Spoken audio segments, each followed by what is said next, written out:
ಇಡೀ ಭಾರತ ದೇಶದ ಜನರಿಗೆ ಅತ್ಯಂತ ನೋವಿನ ದಿನವಾಗಿದೆ.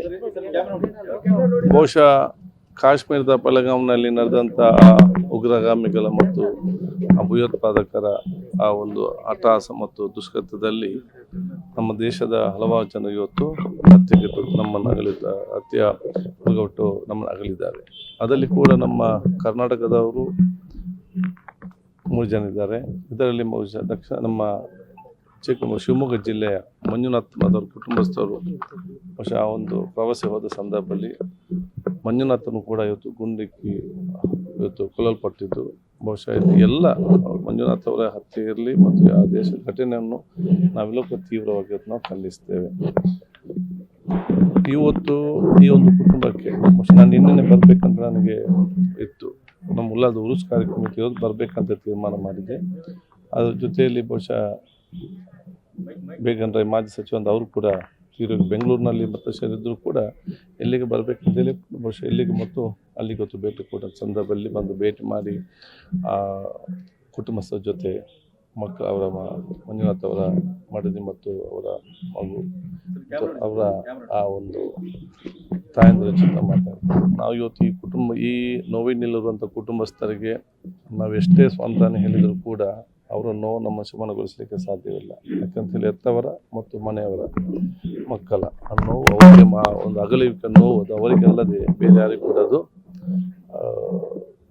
ಅದನ್ನು ತಡೆಯುವಂಥ ಶಕ್ತಿ ಬಹುಶಃ ಬೇರೆ ಯಾರಿಗೂ ಅರ್ಥ ಅಂತ ಹೇಳಿದರೆ ವಿಚಾರ ಬರಲಿಕ್ಕಿಲ್ಲ. ಅದು ಆ ಕುಟುಂಬದ ನೋವು ಅವರವ್ರಿಗೆ ಗೊತ್ತಿದೆ.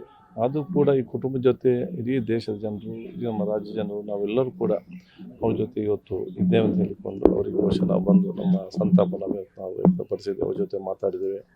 ಬಹುಶಃ ಸಹೋದರಿ ಅವ್ರ ಆ ಒಂದು ಸಂದರ್ಭ ತಗೊಂಡಂಥ ಧೈರ್ಯ ಮತ್ತು ಆ ಮಗು ತಕ್ಕಂಥ ಧೈರ್ಯ ಮತ್ತು ದೇವರು ಕೊಟ್ಟಂಥ ಅವರಿಗೆ ಆ ಕಾಲದಲ್ಲಿ ಕೊಟ್ಟಂಥ ದೊಡ್ಡ ಮಟ್ಟದ ದೇವರು ಕೊಟ್ಟಂಥ ಶಕ್ತಿ ಅಂತ ಹೇಳಲಿಕ್ಕೆ ಬಯಸ್ತೀವಿ.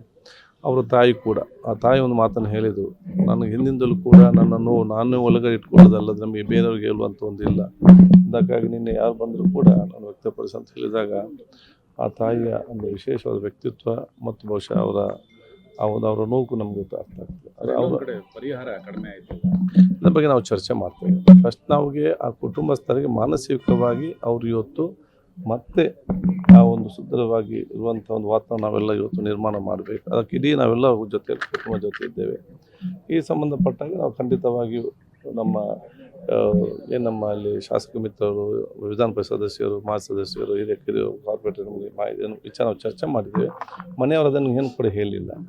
ಬಹುಶಃ ಇವತ್ತು ಅಲ್ಲ ಅದೇ ಅದನ್ನು ನಾವು ಬೇರೆ ಕಡೆಗೆ ಪರಿಹಾರ ಜಾಸ್ತಿ ಕೊಟ್ಟಿದ್ದೀವಿ ಅಲ್ಲ ಅದನ್ನೇ ನಾನು ಅದಕ್ಕೆ ಬಗ್ಗೆ ಈ ಬಗ್ಗೆ ಖಂಡಿತವಾಗಿ ಸರ್ಕಾರ ಜೊತೆ ಮುಖ್ಯಮಂತ್ರಿ ಖಂಡಿತವಾಗಿ ಚರ್ಚೆ ನಾನು ಇವತ್ತು ಮಾಡ್ತೇವೆ. ಸರ್ ಏನು ಹೇಳಿದ್ರು ಸರ್?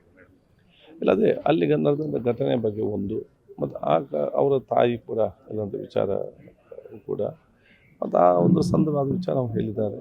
ಅವರ ನೋವನ್ನು ವ್ಯಕ್ತಪಡಿಸಿದ್ದಾರೆ. ಮತ್ತು ಇಂಥ ಒಂದು ಘಟನೆ ಯಾರಿಗೂ ಕೂಡ ಆಗಬಾರ್ದೆಂಬ ಅವ್ರು ಪ್ರಾರ್ಥನೆ ಕೂಡ ಇವತ್ತು ಮಾಡಿದ್ದಾರೆ. ಸರ್ಕಾರಕ್ಕೆ ಏನಾದರೂ ಮನವಿ ಸಲ್ಲಿಸಿದ್ದಾರೆ ಯಾವ್ದಾದ್ರು ವಿಚಾರ ಇಲ್ಲ ಅದ್ರ ಬಗ್ಗೆ ಆ ವಿಚಾರ ಯಾವುದು ಕೂಡ ಇರ್ತಿಲ್ಲ. ಅದು ನಾವು ಯಾಕೆ ಈ ಕುಟುಂಬಸ್ಥರ ಪರವಾಗಿ ನಾವೆಲ್ಲರೂ ಕೂಡ ಇದ್ದೇವೆ, ನಾವಿದ್ದೇವೆ, ನಮ್ಮೆಲ್ಲ ಜನಪ್ರತಿನಿಧಿ ನಾವೆಲ್ಲರೂ ಕೂಡ ಇದ್ದೇವೆ. ಇದರ ಬಗ್ಗೆ ನಾವು ಸರ್ಕಾರ ಮಾತಾಡ್ತೇವೆ. ನೋಡಿ ಇಡೀ ದೇಶ ಜನರು ಇವತ್ತು ಕೇಂದ್ರ ಸರ್ಕಾರ ಜೊತೆಯಲ್ಲಿದೆ. ಇದು ನಮ್ಮ ದೇಶದ ಪ್ರಶ್ನೆ. ದೇಶದ ಒಗ್ಗಟ್ಟು ಏಕತೆ ಈಗ ಅತಿ ಮುಖ್ಯ. ಈ ದೇಶವನ್ನು ದುರ್ಬಲಗೊಳಿಸಬೇಕಾದರೆ ಭಯೋತ್ಪಾದಕರಲ್ಲಿ ಬೇರೆ ರಾಷ್ಟ್ರದಲ್ಲಿ ಈ ಸಮಾಜ ವಿಭಾಗ ಮಾಡಲಿಕ್ಕೆ ಎಲ್ಲ ರೀತಿ ಪ್ರಯತ್ನ ಮಾಡ್ತೇವೆ. ಈಗ ನಮ್ಮಲ್ಲಿ ದೇಶದ ಇಡೀ ಸರ್ವ ಜನರು ನಾವೆಲ್ಲರೂ ಒಗ್ಗಟ್ಟಾಗಿ ಇವತ್ತು ನಿಂತು ರಾಜ್ಯಗಳನ್ನ ಬದಿಗಿಟ್ಟು ಇವತ್ತು ದೇಶ ಏಕತೆಯಿಂದ ಇದ್ದು ಕೇಂದ್ರ ಸರ್ಕಾರಕ್ಕೆ ಮತ್ತು ಸರ್ವ ಆರ್ಮಿಗೆ ಎಲ್ಲರಿಗೂ ಕೂಡ ಸಂಪೂರ್ಣವಾದ ನೈತಿಕವಾದ ಬೆಂಬಲ ಕೊಟ್ಟು ಯಾರು ಈ ಕೃತ್ಯ ಮಾಡಿದ್ದಾರೆ ಅವರನ್ನು ಪತ್ತೆ ಹಚ್ಚಬೇಕು ತಕ್ಷಣ ಮತ್ತು ಕಠಿಣವಾದ ಕ್ರಮವನ್ನು ತಗೊಂಡು ಇವರಿಗೆ ನ್ಯಾಯ ಕೊಡಬೇಕು. ಅವರಿಗೆ ಮಾತ್ರ ಯಾರು ಕೃತ್ಯ ಮಾಡಿದ್ದಾರೆ ಅವರಿಗೆ ಮಾತ್ರ ಕಠಿಣ ಕ್ರಮ ಅಲ್ಲ, ಇವರಿಗೆ ಯಾರೆಲ್ಲ ಬೆಂಬಲಿಸಿದ್ದಾರೆ ಅವ್ರನ್ನ ಸಂಪೂರ್ಣವಾಗಿ ಮಟ್ಟ ಹಾಕುವಂಥ ಕೆಲಸ ಆಗಲೇಬೇಕಂತೇಳಿ ಇಡೀ ದೇಶದ ಒಕ್ಕೂರನ ಮನವಿ ಇದೆ. ನಾವೆಲ್ಲ ಒಗ್ಗಟ್ಟಿನಿಂದ ಇದೆ ಮತ್ತು ಒಗ್ಗಟ್ಟಿನ ಇರಬೇಕಾ ಹೇಳಲಿಕ್ಕೆ ಬಯಸ್ತೇನೆ. ಎಲ್ಲ ಒಂದು ಕಡೆ ಜಮ್ಮು ಕಾಶ್ಮೀರ ಸರ್ಕಾರದ ಫೇಲ್ಯೂರ್ ಅಂತ ಭದ್ರತೆ ನೋಡಿ ಈಗ ಇದರ ಬಗ್ಗೆ ಚರ್ಚೆ ಮಾಡುವಂಥ ನಾವು ಇಲ್ಲಿದ್ದೇವೆ. ಏನಿದ್ರು ಕೂಡ ಫಸ್ಟ್ ಯಾರು ಹಠಾವಸರ ಮಾಡಿದ್ದಾರೆ ಅವರನ್ನು ಪತ್ತೆ ಹಚ್ಚಬೇಕು, ಕ್ರಮ ಕೈಗೊಳ್ಳಬೇಕು. ಯಾರು ಬೆಂಬಲ ಕೊಟ್ಟಿದ್ದಾರೆ ಅವರಿಂದ ಅವರ ಬಗ್ಗೆಯೂ ಕೂಡ ಇವತ್ತು ಕ್ರಮ ಆಗಬೇಕು. ಮುಂದಿನ ವಿಚಾರಗಳನ್ನು ಅಲ್ಲಿಯ ರಾಜ್ಯ ಸರ್ಕಾರ, ಕೇಂದ್ರ ಸರ್ಕಾರ ಎಲ್ಲ ಕೂತ್ಕೊಂಡು ಚರ್ಚೆ ಮಾಡಿ ಅದಕ್ಕೆ ಏನೇನಾಗಿದೆ ಅಂತ ಹೇಳಿಕೊಂಡು ಮುಂದೆ ನೋಡ್ಕೊಳ್ತೀವಿ. ಹೊರಗಡೆ ಕುಟುಂಬಸ್ಥರು ಮಾತಾಡ್ಬೇಕಾದ್ರೆ ನಮ್ಗೆ ಅದು ಪರಿಸ್ಥಿತಿ ಇನ್ನೊಬ್ರಿಗೆ ಬರಬಾರ್ದು, ಅವೇರ್ನೆಸ್ ಕ್ರಿಯೇಟ್ ಮಾಡಿ ಬೇಡಿಕೆಗಳು. ಇಲ್ಲ, ಬಹುಶಃ ಇವತ್ತು ಅಲ್ಲಿಯ ವಾಸ್ತವ ವಿಚಾರವನ್ನು ನೋಡಿಕೊಂಡು ಇವತ್ತು ಅಲ್ಲಿ ವಿಚಾರ ಹೇಳಿರುತ್ತೆ. ಖಂಡಿತವಾಗಿ ಅವರ ನೋವು ಇನ್ನೊರಿಗೆ ಯಾರು ಬರಬಾರ್ದಂತೆಲ್ಲ ಅವರ ಪ್ರಾರ್ಥನೆ ಇವತ್ತು ಮಾಡೋದಿದ್ದರೆ ಆ ನೋವಿನ ವಿಚಾರ ನಮಗೆಲ್ಲ ಅರ್ಥ ಆಗಬೇಕು, ಎಷ್ಟು ನೋವಿದೆ ಅಂತ ಹೇಳಿಕೊಂಡು. ಪ್ರವಾಸಿಗರು ಕೂಡ ತಮ್ಮ ಜೀವನ ಹಾನಿ ತೋರಿದು ರಕ್ಷಣೆ ಕೂಡ ಮಾಡಿದ್ದಾರೆ ಸ್ಥಳೀಯರು.